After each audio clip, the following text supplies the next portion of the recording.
नमस्ते दोस्तों, आपका गोल्ड प्राइस टुडे न्यूज में स्वागत है। और आज हम चर्चा कर रहे हैं सोने चांदी के भाव की। सोने चांदी के भाव जब से ट्रम्प आए तब से काफी गिरावट चल रही है। और अगर हम भाव की बात करें तो सोना कम से कम 5 से 5.5 हजार रुपए और चांदी 7 से 8 हजार रुपए सस्ती हो चुकी है पिछले कुछ दिनों में। तो क्या ये गिरावट जारी रहेगी या आगे तेजी रहेगी, इस पर बात करने के लिए हमारे साथ आईबीजे के national secretary CA Surendra Mehta ji हैं। मैं आपसे रिक्वेस्ट करूंगा आगे बढ़ने से पहले कि अगर आप लोगों ने हमारे चैनल को अब तक सब्सक्राइब नहीं किया है तो कर लीजिएगा दोस्तों। मेहता जी, आपका स्वागत है। और लोग जो है आपके इंटरव्यू के 2 दिन बाद से ही कमेंट करना शुरू कर देते हैं कि मेहता जी को लेकर आइए, तो मैं उनको बता दूं कि दोस्तों मेहता जी हमारे साथ हर शनिवार को जुड़ते हैं और हम उनसे वीकली आउटलुक और लॉन्ग टर्म के आउटलुक पूछते हैं। तो मेहता जी, पिछले हफ्ते तो काफी गिरावट रही, काफी उठापटक रही। जी बिल्कुल। और मुझे सबसे बड़ा जो आश्चर्य है वो ये है कि इतनी गिरावट। अभी तो ट्रम्प ने अपना ऑफिस भी ज्वाइन नहीं किया है, जनवरी से ज्वाइन करने वाले हैं। और गिरावट मार्केट ने उसका रिएक्शन दिया है।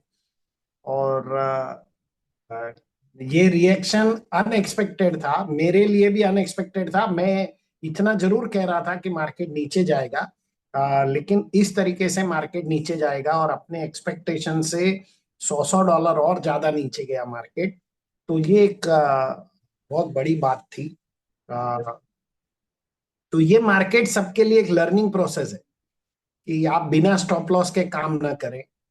क्योंकि आपको वन साइडेड मार्केट चलता है। जब देखिए तेजी थी तो वन साइडेड 2790 डॉलर मार्केट चला, और जब मंदी आई तो 2536 डॉलर वन साइडेड मार्केट चला।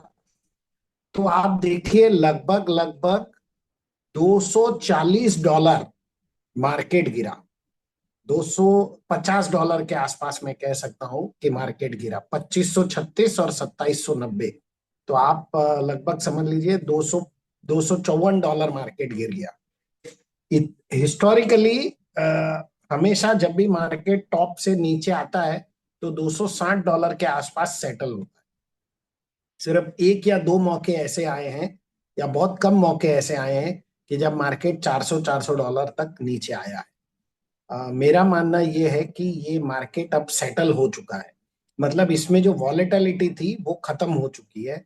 क्योंकि हमने लास्ट जो 2 दिन थे, थर्सडे और फ्राइडे को हमने देखा कि मार्केट ने एक स्टेबिलिटी बना के रखी। ज्यादा ऊपर नहीं, ज्यादा नीचे नहीं, वो अपना एक पर्टिकुलर रेंज में मार्केट घूमता रहा, जो रेंज 20-30 डॉलर की थी। फ्राइडे को तो कोई बहुत बड़ा मूवमेंट भी नहीं हुआ। मतलब इसका साफ साफ अंदेशा है कि मार्केट कहीं ना कहीं सेटल हो रहा है। सेटल होने का मतलब है अब मार्केट जो वीकली रेंज होती है उसी रेंज में घूमेगा। कोई बहुत बड़ा इसके अंदर उतार चढ़ाव आने की मुझे उम्मीद नहीं है। तो मैं ये मानता हूं कि मार्केट ये पॉजिटिव तरीके से सेटल हुआ है। और जितने भी लोगों के शॉर्ट सेल पेंडिंग थे, आई होप कि उन्होंने अपने शॉर्ट सेल पोजीशन को कट कर दिया होगा। और बाय ऑन एवरी डिप, यही मेरी सलाह रहेगी। क्योंकि नए जो प्रेसिडेंट आएंगे जनवरी से चार्ज लेंगे। साथ ही साथ जो नए नियम कायदे कानून आएंगे वो उसके बाद ही आएंगे। सर, अगर हम बात करें, जैसे आप कह रहे हैं कि फ्राइडे को फेडरल रिजर्व के चेयरमैन का स्टेटमेंट भी आया था। हम्म। थर्सडे की रात में उन्होंने दिया था और फ्राइडे सुबह वो हमारे सामने आया था कि हम कोई जल्दबाजी में नहीं है रेट कट करने की। और इसका असर भी उस तरह से नहीं देखा गया। और अगर हम फेड वॉच टूल पर देखें तो जो 80 से 82% लोग दिसंबर में रेट कट का अनुमान लगा रहे थे, अभी अगर मैं फेड वॉच टूल देखूं तो वो गिरकर 60% पर आ गया है कि अब दिसंबर में 60% लोग मान रहे हैं कि रेट कट होगा और 40% ये मान रहे हैं कि दरें यथावत रहेगी। नहीं, मुझे लगता है कि 0.5% जो उन्होंने कहा था, 0.5 नहीं तो 0.25 तो पर श्योर कट किया जाएगा। दरें यथावत रहने की तो मुझे उम्मीद नहीं है। यदि दरें यथावत रह गई तो मार्केट में बहुत बड़ी गिरावट आई। तो मुझे लगता नहीं कि दरें यथावत रहेगी। 0.5 या 0.25% तो कट होगा ही होगा। और फेड एक इंडिपेंडेंट बॉडी है और वो इंडिपेंडेंटली काम करते हैं, और मुझे नहीं लगता कि सरकार का उसमें कोई भी इंटरफियरेंस होता है। जो दूसरी सबसे महत्वपूर्ण बात है वो ये है कि किसी भी नए प्रेसिडेंट के आने से यूएस की इकोनॉमी ओवरनाइट चेंज नहीं होने वाली, ओवरनाइट सुधरने वाली नहीं है। उनका जो 35-36 ट्रिलियन का डेट है वो डेट बरकरार है। उनका हर साल ऑलमोस्ट ऑलमोस्ट $1 ट्रिलियन तो ब्याज में जा रहा है। तो ये 4-5 ट्रिलियन की इनकम हो, 1 ट्रिलियन अगर आपका ब्याज में जा रहा हो, तो आपके पास स्पेंडिंग करने के लिए बचता क्या है। और आप हिस्टोरिकली देखें तो ट्रम्प हमेशा जो है वो सैंक्शन में बिलीव करते हैं, वो टैरिफ बढ़ा देते हैं। तो ऐसी बहुत सारी वो तमाम चीजें करते हैं जिससे कि यूएस की इकोनॉमी को सुधारने का वो प्रयत्न करते हैं। लेकिन वो चाइना के ऊपर सैंक्शन लगाएंगे, ये सारा जो उनकी जो इंपोर्ट रिस्ट्रिक्शन करेंगे, वो दूसरे देशों के ऊपर भी प्रेशर करेंगे। वो सारी उनकी जो टेक्टिक्स है वो टेक्टिक्स रहेगी। तो कहीं ना कहीं मैं अब भी मानता हूं कि US is heading for a recession, और ये रिसेशन 2025 में आएगा, और ये रिसेशन ही गोल्ड प्राइसेस को बहुत ऊपर लेकर जाएगा। ये जो हमने देखा वो एक टेम्पररी इफेक्ट है। शायद ये इफेक्ट थोड़ा सा और कंटिन्यू रह सकता है, बट कोई इसमें मेजर अब शॉर्टफॉल मुझे नजर नहीं आता, डाउनफॉल नजर नहीं। तो सर अगले हफ्ते क्या लगता है आपको, सस्ता होने की संभावना है या अब चार्ट जो है ऊपर की तरफ ही दिख रहा है? जी, अगले हफ्ते यदि मैं चार्ट को देखूं तो मुझे ऐसा लग रहा है कि एक बहुत अच्छा रेजिस्टेंस लेवल है $2609 पर। मतलब ऑलमोस्ट ऑलमोस्ट यहाँ से 45-48 डॉलर ऊपर $2609 पर अच्छा रेजिस्टेंस लेवल है स्पॉट मार्केट में। और जो सपोर्ट लेवल है वो $2535 पर बनता है। जो पिछला सपोर्ट लेवल था वही सपोर्ट लेवल फिलहाल भी बनता हुआ दिखाई दे रहा है। 2535 से 2542 के बीच में एक अच्छा खासा सपोर्ट लेवल बन रहा है। भारतीय बाजारों की बात करूं तो 73,100 से लगा के 73,300 पर बहुत बेहतरीन सपोर्ट लेवल बन रहा है। और जो रेजिस्टेंस लेवल है वो 75,250 रुपीज पर बन रहा है। तो सर अभी खरीदने का मौका आ गया है क्या? सोना आप खरीद लेना चाहिए जिनको शादी के लिए खरीदारी करनी है, इन्वेस्टमेंट पर्पज से खरीदारी करनी है। हाँ, देखिए आप ओवरऑल आप गोल्ड के प्राइसेस देखिए, 78,800 से ऑलमोस्ट ऑलमोस्ट गिरते 73,300 तक आ गए। तो ऑलमोस्ट आपको 5-5.5 हजार रुपए का बेनिफिट हो चुका है। तो विच इज ऑलमोस्ट, आप देखिए 7% तक सोना गिर चुका है। तो मेरे ख्याल से ये खरीदारी का एक बेहतरीन मौका है। और मेरी सलाह बाय ऑन एवरी डिप ही रहेगी। अ, अ, मैं अभी गोल्ड को लॉन्ग टर्म में को लेकर बहुत ही बुलिश हूँ। और चांदी में कैसे देख रहे हैं सर अगले हफ्ते? चांदी में भी बिल्कुल जैसे पिछले हफ्ते हमने एक रेजिस्टेंस लेवल देखा था $29.76 का, वही रेजिस्टेंस लेवल है $29.71 का। सॉरी, एक सपोर्ट लेवल है $29.71 का। और उसका भारतीय बाजारों की बात करूं तो 86,900 पे एक बहुत बेहतरीन सपोर्ट है। और रेजिस्टेंस जो है वो $31.52 का रहेगा। भारतीय बाजारों की बात करूं तो 92,200। तो दोनों जगह पर हम देख रहे हैं कि सपोर्ट लेवल ऑलमोस्ट पिछले हफ्ते के जितने लोएस्ट था वही सपोर्ट लेवल है।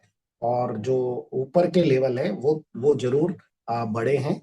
तो मुझे लगता है कि मार्केट एक पॉजिटिव मोड में आने की पूरी पूरी संभावना मार्केट जो है पॉजिटिव मोड में ही रहेगा दोस्तों। सपोर्ट और रेसिस्टेंस का मैं अर्थ बता देता हूँ। सपोर्ट मतलब नीचे में भाव कहाँ तक जा सकता है, और रेसिस्टेंस मतलब ऊपर कहाँ तक भाव पहुंच सकता है। तो अगले हफ्ते से ज्यादा मैं आपसे बात करना चाहूंगा, जैसे आपने लॉन्ग टर्म की भी चर्चा की सर।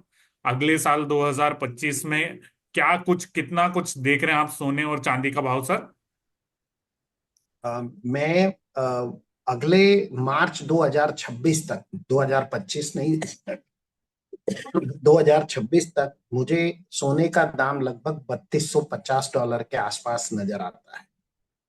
$3250 का मतलब है यहाँ से लगभग लगभग 600 पॉइंट ऊपर, मतलब यहाँ से लगभग 20,000 रुपए ऊपर तक सोने का दाम आ सकता है। तो मैं एक लॉन्ग टर्म व्यू बना रहा हूँ मार्च 2026 तक। मुझे ऐसा लगता है कि यूएस रिसेशन की तरफ जरूर जाएगा। उनसे ये इतना डेट वो हैंडल नहीं होगा, और धीरे धीरे कहीं ना कहीं उन्हें एक स्थिति में वो आ जाएंगे जहां पे वो रिसेशन में जाएंगे। साथ ही साथ इधर जो ब्रिक्स नेशन एक मुहिम चला रहे हैं, जितने भी ब्रिक्स के अंदर बहुत सारी कंट्रियां में इंक्लूड हो गई है, वो एक नया एक्सचेंज बनाने की प्लान कर रहे हैं, और शायद वो गोल्ड को रीवैल्यू करें। हो सकता है यूएस भी गोल्ड को रीवैल्यू करने की कोशिश करे। तो ये जो एक असमंजस की स्थिति है, ये गोल्ड प्राइसेस को डेफिनेटली। और चांदी लंबे समय में कितना देख रहे हैं सर आप? चांदी मुझे मार्च 2026 तक चांदी अबाउट 1,30,000 के आसपास भारतीय बाजारों में नजर आ रही है। ये मेरा लॉन्ग टर्म व्यू है, लेकिन जैसे जैसे हर हफ्ते हम उसे अपडेट करते हैं तो मैं आपको अपडेट करता। जी, तो कुछ बड़ी उठापटक होती है या कुछ कोई बड़े नए कारण जुड़ते हैं तो वो जरूर भाव को जो रेट को एडजस्टमेंट करने होते हैं, क्योंकि वो नए तरीके से फिर नई दिशा में वो सोचने होता है। सर, आपको क्या लगता है, जब से ट्रम्प आए तब से वहाँ इसराइल, ईरान और रूस, यूक्रेन से कुछ खबर नहीं आ रही है, तो क्या अब ये भी एक फैक्टर था जो खत्म हो गया है या ये चलता ही रहेगा? नहीं, देखिए, कोई भी नए राष्ट्रपति नियुक्त होके आएंगे और अमेरिका जैसे देश के, तो दूसरी कंट्रियां एक उन्हें सेटल होने का समय देगी, और उसके बाद ही किसी निर्णय पर पहुंचेगी। तो फिलहाल हम ये कहेंगे कि स्थिति यथावत बनी हुई है। ना तो वॉर हो रहा है ना रुक रहा है, बस यथावत स्थिति है। किसी ने भी सीज फायर का भी ऐलान नहीं किया है अभी तक कि अभी हम वॉर खत्म करें, ऐसा कुछ भी नहीं हुआ। तो जैसे जैसे वो चार्ज रिज्यूम करेंगे, जैसे जैसे वो आगे बढ़ेंगे, वैसे वैसे सब कुछ डिसाइड होता है। चलिए मेहता जी, जाते जाते कोई डिस्क्लेमर या कोई ऐसी जानकारी आप देना चाहेंगे? जैसे मैं हमेशा कहता हूं, बिना स्टॉप लॉस के काम मत कीजिए। मार्केट बहुत ज्यादा वॉलेटाइल है, क्योंकि हमने देखा जब ये वन साइड, पिछले हफ्ते जब ये वन साइड चला, तो एक एक दिन में आपको मार्केट के अंदर 1,500 1600 रुपए भारतीय बाजारों में हमने गिरते हुए देखा। चांदी को हमने एक एक दिन में 3 3 हजार रुपए तक गिरते हुए देखा। तो बहुत ही ध्यान देने वाली मार्केट है। आप बहुत ही कॉशियस रखिए, अपना स्टॉप लॉस जरूर बना के रखिए। आप कितना नुकसान कर सकते हैं, उतने नुकसान का ही उतने नुकसान को ध्यान में रखकर ही सौदा कीजिए। ऐसे नहीं कि आप मल्टीपल लॉट करें या और उसके बाद पता चला कि आपको बहुत बड़ा नुकसान हो रहा है, क्योंकि ये मार्केट को प्रिडिक्ट करना ऑलमोस्ट इम्पॉसिबल है। ये मार्केट एब्सोल्यूट पॉलिटिकल अनसर्टेनिटी और जियो पॉलिटिकल अनसर्टेनिटी पे चल रहा है। तो इस प्रकार का मार्केट को हैंडल नहीं किया जा सकता। बहुत ही डिफिकल्ट है इस प्रकार के मार्केट को प्रिडिक्ट करना। मार्केट प्रेडिक्ट करना बहुत ही डिफिकल्ट है। चलिए, मैं भी आपको यहाँ पे अपना डिस्क्लेमर दे दूं कि मैं भी कोई खरीद बिक्री नहीं करता हूँ सोने चांदी की, और अगर आप करते तो अपने वित्तीय सलाहकार की राय के साथ ही करिएगा। Thank you so much Mehta ji, आपने छुट्टी के दिन हमें समय दिया, और हम आगे भी आपके साथ इंटरव्यू करते रहेंगे। Thank you so much.